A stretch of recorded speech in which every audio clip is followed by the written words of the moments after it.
अस्सलाम वालेकुम dear students, कैसे हैं आप? उम्मीद है कि आप सब ठीक होंगे।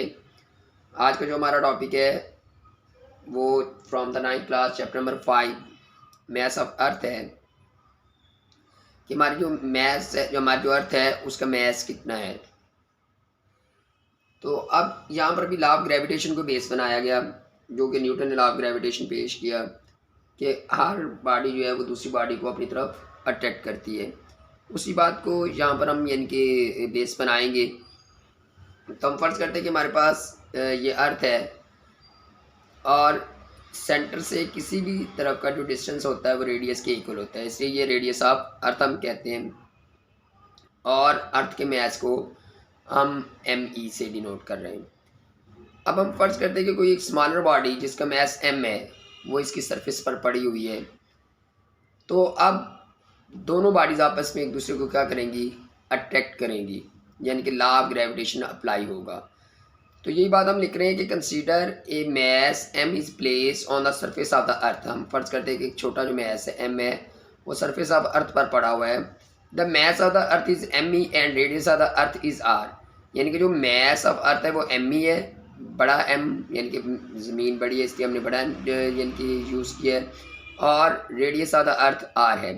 The force of the attraction due to earth is, वही कि लॉ ऑफ ग्रेविटेशन के मुताबिक। अब लॉ ऑफ ग्रेविटेशन क्या हमने पढ़ा है कि F is equal to G M1 M2 divided by R square. तो यही बात हम यहाँ पर लिख रहे हैं कि G constant, M1 mass of the earth, M2 mass of the body over R square. तो F is equal to G MEM over R square. The force of the attraction due to earth is called weight, यानी कि ज़मीन की gravity की वजह से जो हम कहते हैं the force of the attraction जो है due to earth is called the weight, यानी कि जो अट्रैक्शन है अर्थ की वो हम वेट के इक्वल कंसीडर करते हैं। तो इसलिए हमारे पास क्या आ गया, F is equal to W is equal to mg, कि ये हमारे पास किसके इक्वल है, वेट के इक्वल है।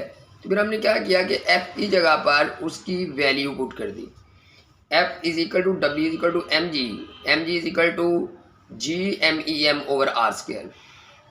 M से M कैंसिल हो गया तो बाकी क्या है, ये डिवाइड है तो मल्टीप्लाई हो जाएगा, R square G is equal to GME।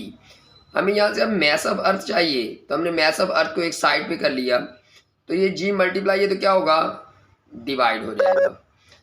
तो अब हमारे पास ये कि क्योंकि ये बाकी सारी वैल्यूज जो हैं वो कांस्टेंट है। R यहाँ पर हम किसके इक्वल ले रहे हैं, R हम कह रहे हैं कि ये हमारे पास क्या है, रेडियस ऑफ अर्थ है। R के हमारे पास रेडियस ऑफ अर्थ है, और रेडियस ऑफ अर्थ कांस्टेंट है, और इसकी वैल्यू क्या आती है 6.4 इंटू 10 की रेज 6। ये कांस्टेंट वैल्यूज है, ये खुद याद करनी पड़ती है। स्क्वायर है तो हमने स्क्वायर लिख दिया। G होता है ग्रेविटेशन एक्सलेशन, ग्रेविटेशन एक्सलेशन यानी कि इसकी वैल्यू भी कांस्टेंट होती है, किसकी इक्वल होती है, 10 की इक्वल। वैसे यहाँ पर 10 है मैट्रिक लेवल पे, जबकि एक्चुअल ये 9.8 होती है जो FSC लेवल पे भी हम यूज़ करते हैं। और G ये भी ग्रेविटेशनल कांस्टेंट है और इसकी वैल्यू है 6.67 इंटू 10 की रेज -11। तो अब ये सारी वैल्यूज जब कैलकुलेट करते हैं कैलकुलेटर से, तो मैस ऑफ अर्थ जो हमारे पास आता है वो 6 इंटू 10 की रेज 24 kg के इक्वल आता है। तो हमारे पास जो मैस ऑफ अर्थ है यानी कि वो 6 इंटू 10 की रेज 24।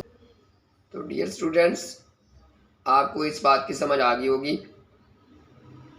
तो अगर ये वीडियो अच्छी लगी हो तो इसे लाइक करें, सब्सक्राइब करें और शेयर करें। अपना ख्याल रखिएगा, फिर मिलेंगे नेक्स्ट टॉपिक के साथ। वस्सलाम।